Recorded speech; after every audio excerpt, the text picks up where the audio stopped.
আসসালামু আলাইকুম দর্শক, আশা করতেছি যে এখন থেকে নিয়ে আগামী 15-20 দিন পরে সবজির দাম প্রচুর পরিমাণে বাড়বে বা বৃদ্ধি পাবে। তো এটা আমার একটা অনুমান আর কি। আলোচনাটা শুনলে আপনাদের একটা ভালো ধারণা হবে কেন বাড়তে পারে বা কিভাবে বৃদ্ধি পাবে এই বিষয়টা।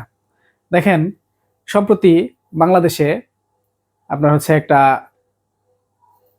চলমান বৃষ্টিপাত হইতেছে বা একটা বৃষ্টিপাত আহ, চলতেছে। এটার নাম হচ্ছে কি ঝুমুল।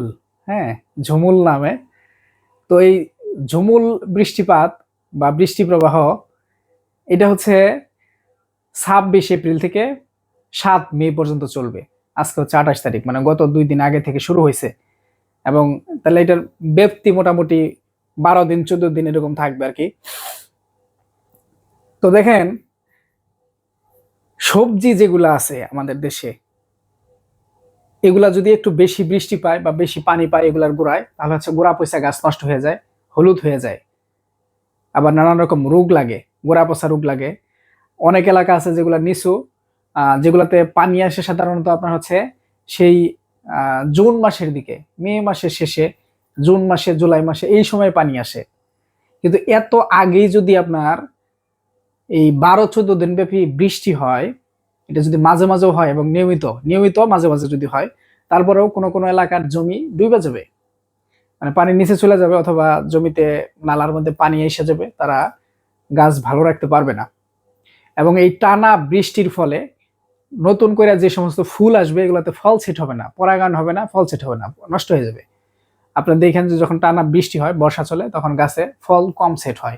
কারণ হচ্ছে পরাগায়ন হইতে পারে না, পরাগরেণু ধুইয়া যায়, অথবা ফল ফুল পইচা যায় অতিবৃষ্টির ফলে।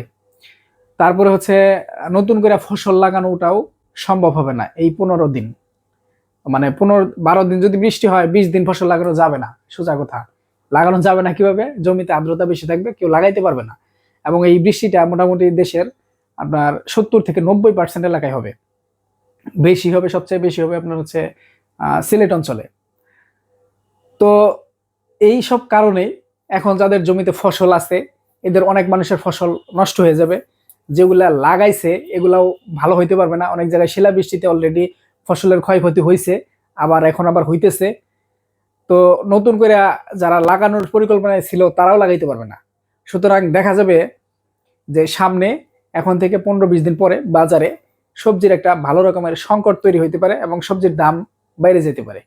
হ্যাঁ, আর জ্বালানি সরবরাহ যদি স্বাভাবিক না হয়, তাহলে ওই যে 15-20 দিন পরে যে সবজির দাম বাড়বে, আমার মনে হয় যে ওটা কন্টিনিউ থাকবে, ওটা বাড়াই থাকবে, বরং আরো কিছু বাড়তে পারে। জ্বালানি সরবরাহ আপনার হচ্ছে স্বাভাবিক না হলে সেচের অভাবে অনেক মানুষ ভালো মতো ফসল ফলাইতে পারবে না, নানান রকম সমস্যা হবে। তো এটা নিয়ে পরে আরেক ভিডিওতে আলোচনা করব। আপনারা মোটামুটি মাথায় এটা রাখেন যে এই বৃষ্টিপাতের ফলে আপনার আগামী দিনগুলোতে, মানে এখন থেকে 15-20 দিন পরে আহ হয়তো সবজির দাম বাড়তে পারে। হ্যাঁ, তো ভালো থাকবেন সবাই, ধন্যবাদ, আসসালামু আলাইকুম, আল্লাহ হাফেজ।